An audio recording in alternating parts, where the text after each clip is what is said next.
So today's special speaker is our spiritual leader, our healer of bones,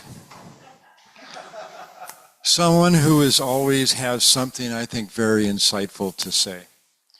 And his talk today is Finding Yourself in Transition. Who, us? Reverend Brian.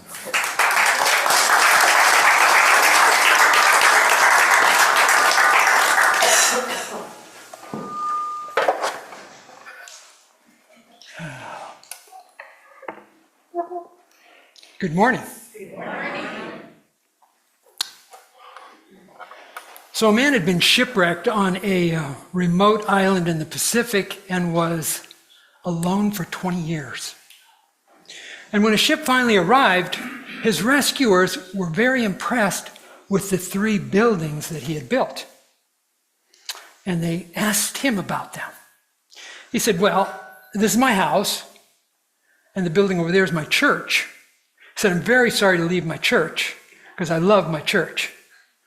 And so they asked him, well, what's this other building over here? And he said, that's the church I used to go to.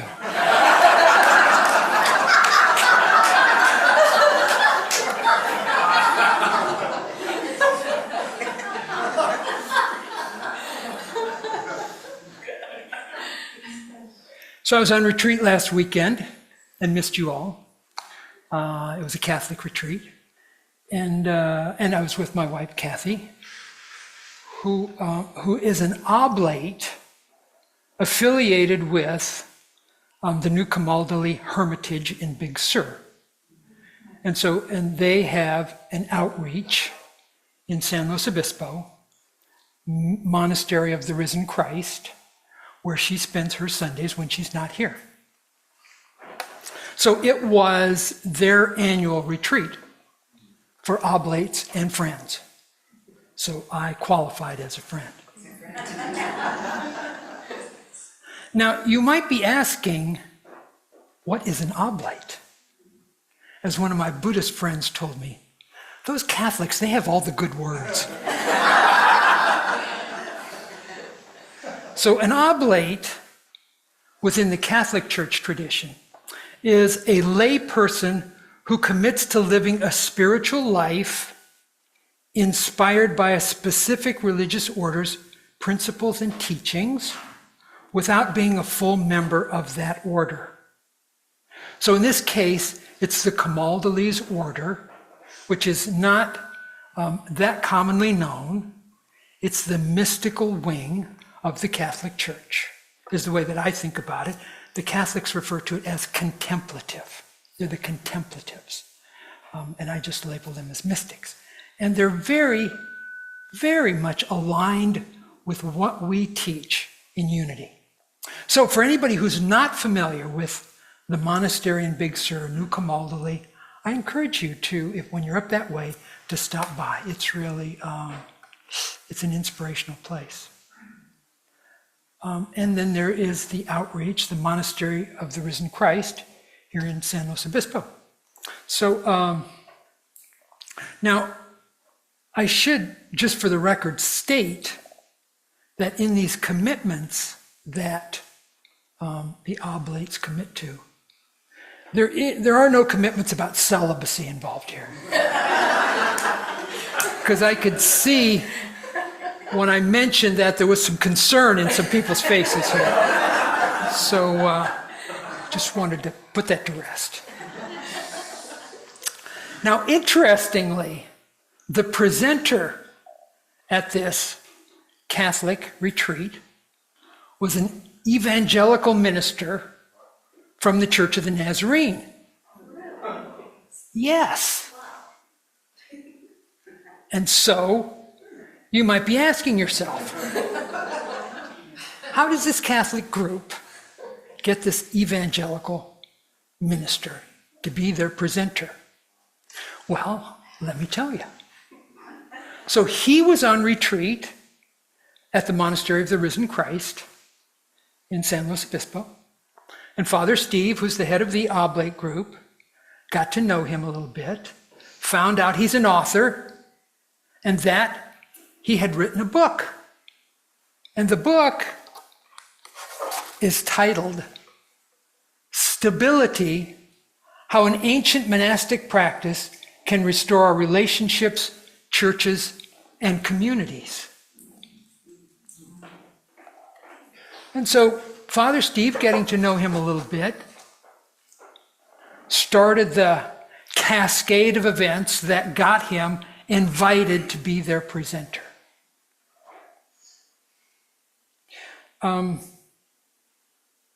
So the author and the presenter's name is Nathan Oates. Now Nathan became very interested in Benedictine monasticism and the rule of Benedict.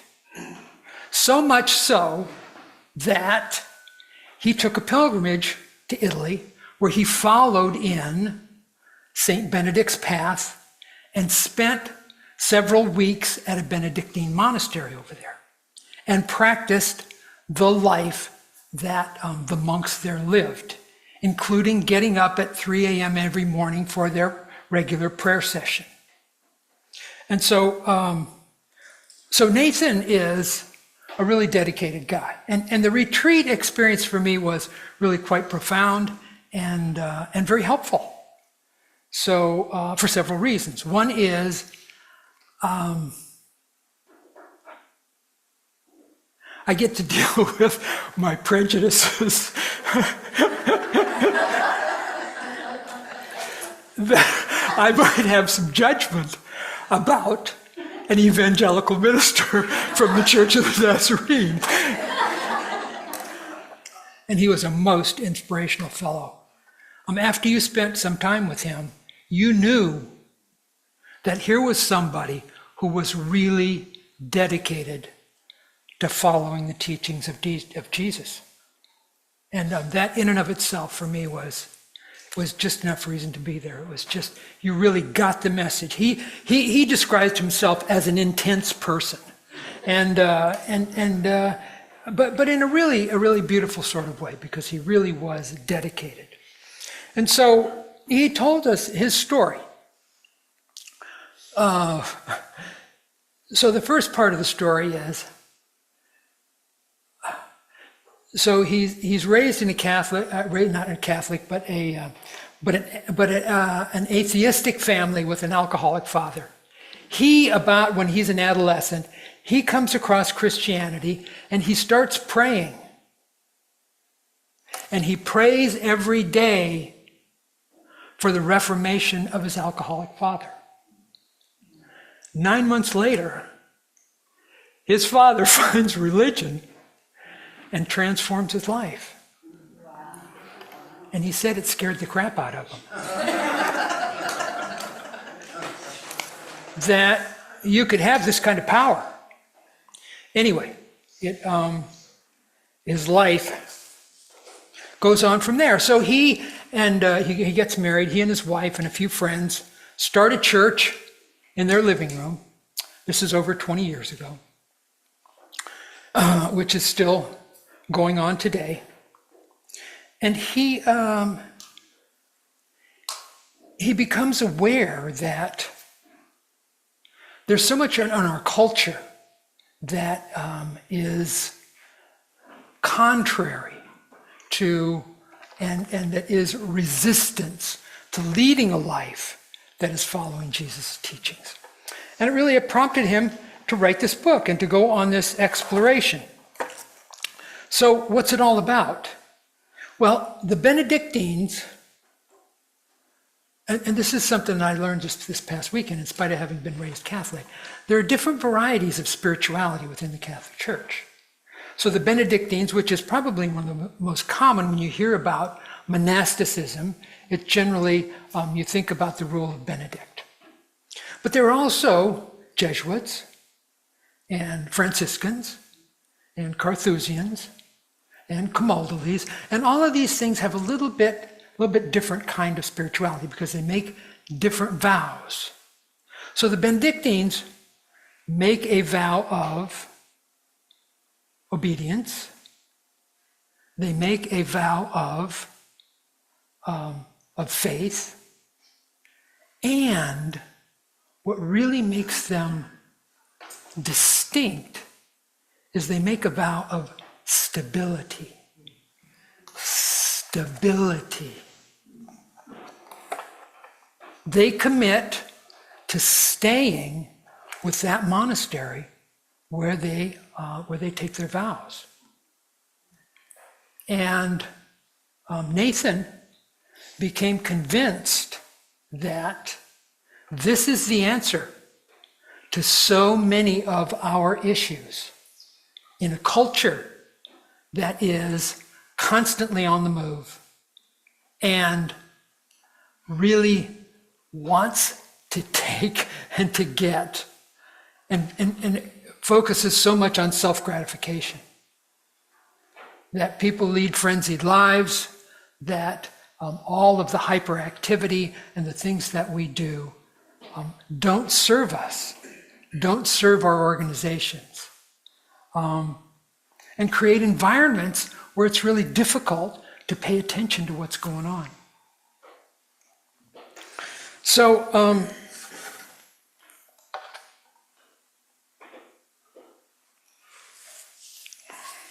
So he wrote this book about staying. And he said, he writes, and this book is about how stability births meaningful movement. So he doesn't see stability as, and taking that vow, as passive, that it is very active. In other words, remaining in one place for him and taking this vow involves a place, it involves people, and it involves a purpose. And so when those things come together, being and committing to relationships that you are saying, yes, I'm going to stick in this relationship no matter what happens. Yes, I'm going to stick with this place because whatever we do here as a community, I'm dedicated to this and I'm dedicating my life to this. So he has this really powerful belief that this is so important in our lives, this stability, this commitment, and service. That our culture, he's very, very critical of our consumer culture and all of the values that we have that are so shallow. And he even claims that a lot of modern Christian churches have accommodated themselves to these values and in really giving up the values that really draw us deeper into building character, into service, into realizing that there's so much more than just getting our individual needs satisfied.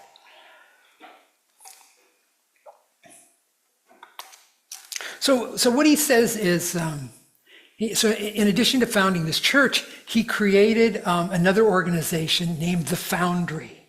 The Foundry. And what it is, it's an organization for young people, for teenagers, where they build character. And so they provide different kinds of services, and they want these folks to develop character. And so he's been doing this for about 10 years now, and he has they coordinate with the public schools, and so they have this program. And he says that is one of the most important things that he's done. But the most moving part of his story was about when he tells about his preschool-age son who had leukemia that involved years of painful, debilitating chemo and radiation therapy. And he said that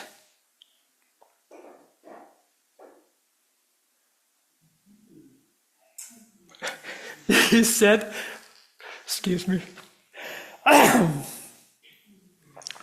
that almost broke him.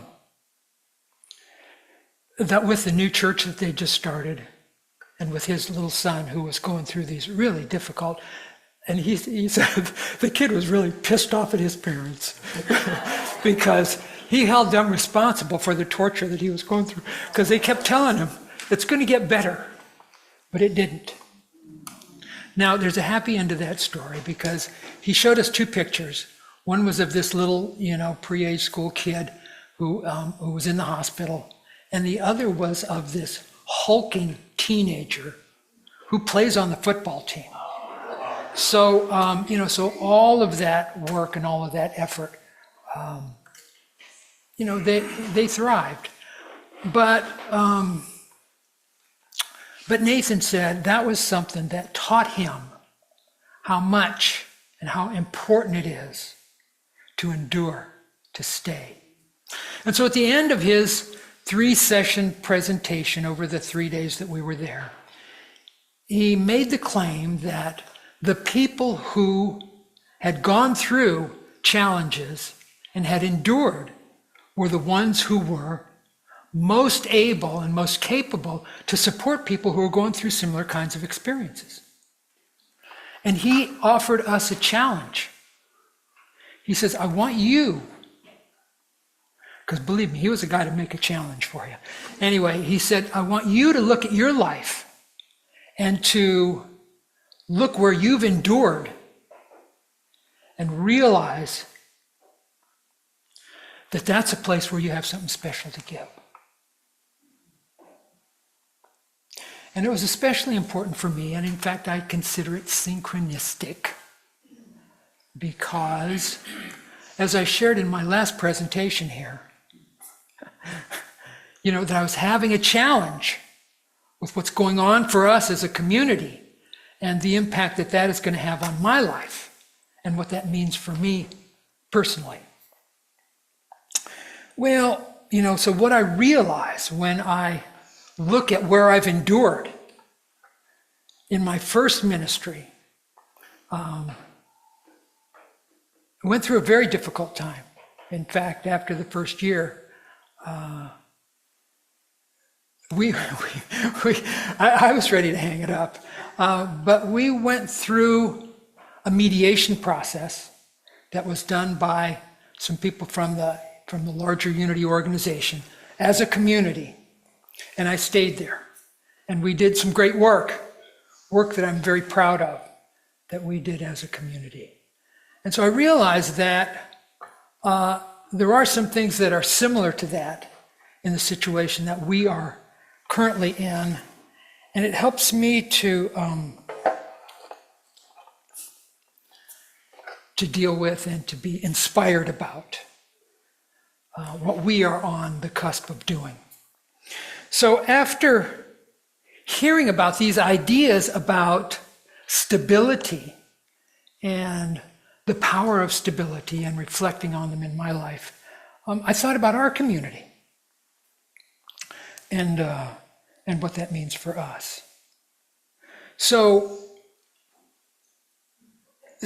most of you know that Unity 5 Cities started out from Unity San Luis Obispo. So in the early 90s, Unity San Luis Obispo was one of the flagship churches in the Unity movement. Big church building, multiple Sunday services that were well attended, active youth program, creative music, great choir. One of the most charismatic ministers in the Unity movement. And so it was firing on all cylinders. It was an amazing place. And then the minister got called away and he left. And so they got a new minister. And things changed. And in a way that some people really didn't care for, because people were not allowed to participate in the way that they had been before. And this went on for some time, for years, and people were really wanting to be able to participate more and consistently being told that no, they couldn't do that. And so finally, 3 licensed Unity teachers decided that they were going to lead a small group away from the church and start their own community.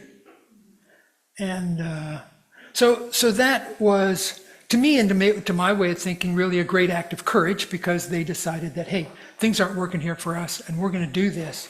And even though it's kind of intimidating and we don't know what's going to happen, we're going to create our own community. And at the time, most people thought, well, that's a flash in the pan, and that'll be over in a few months. Well, 26 years later, we're still here.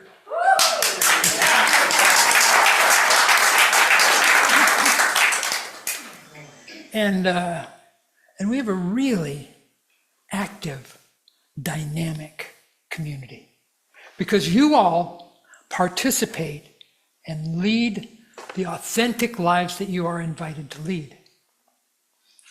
And so, the Unity San Luis Obispo Church eventually kind of disintegrated so that, a number of months ago, they came to us and said, hey, do you want to merge? And we said, yes. And you can kind of see some poetic justice there that there was one, and then there was two, and we go back to being one. So basically, they had some resources from the last building that they sold, but other than that, that was pretty much it. And so we are in this situation that we find ourselves in transition. Finding yourself in transition.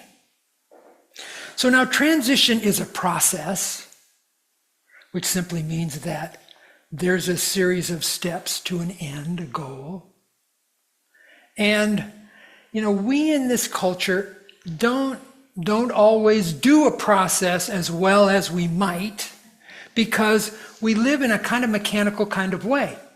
By the clock, by the calendar, by the checkbook, by so many different things where a natural kind of process would make sure to give the amount of time and space to do the things that need to be done so that the process, especially a sacred process like this, is allowed to unfold in a way that aligns with what the greater universe really wants from us.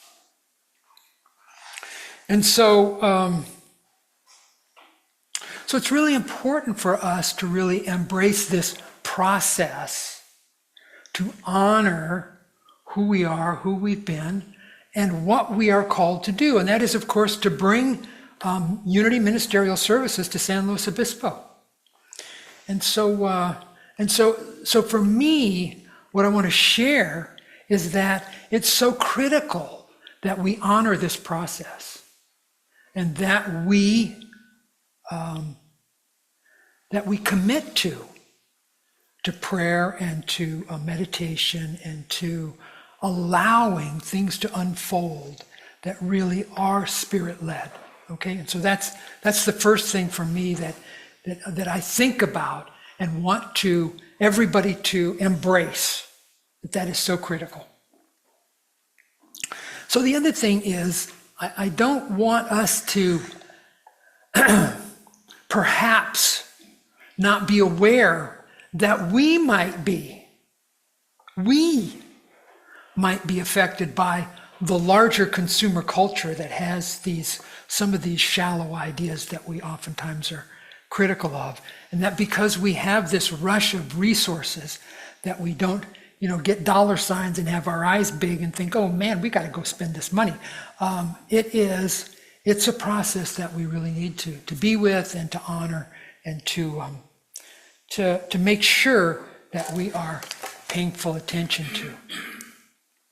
So, there are a couple of different meanings the way that you could read that phrase, finding yourself in transition.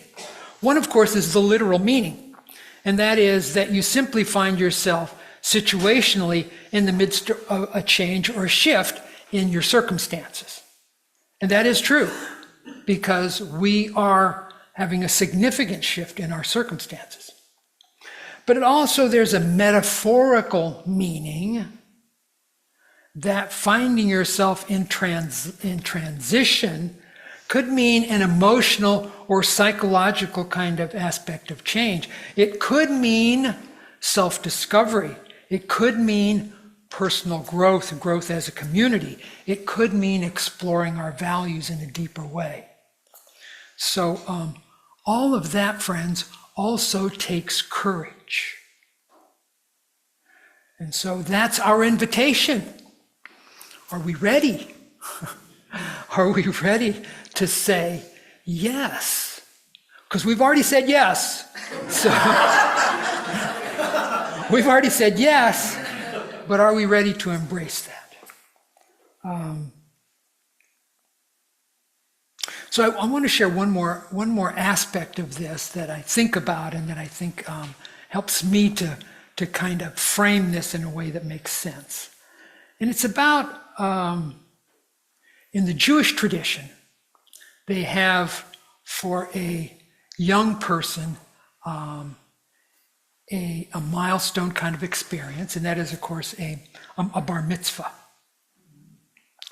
And so what that is a process in which a teenager goes through a ceremony that is, a liturgy and song and different aspects of it can be very lovely.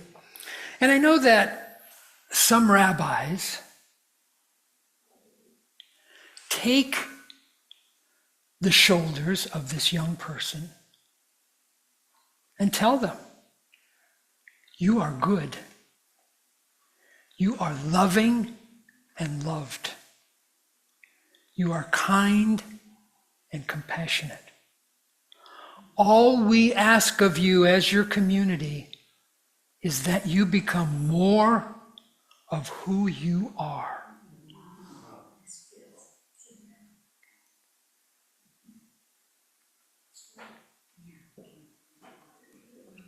And for me, I think that the universe is taking us by the shoulders and saying, you have endured.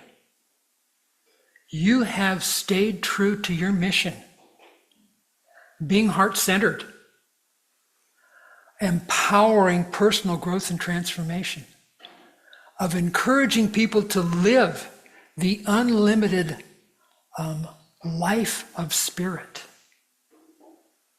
And you are being called now to have the courage to take what you've developed even deeper and to go spread that to the original community you came from and beyond.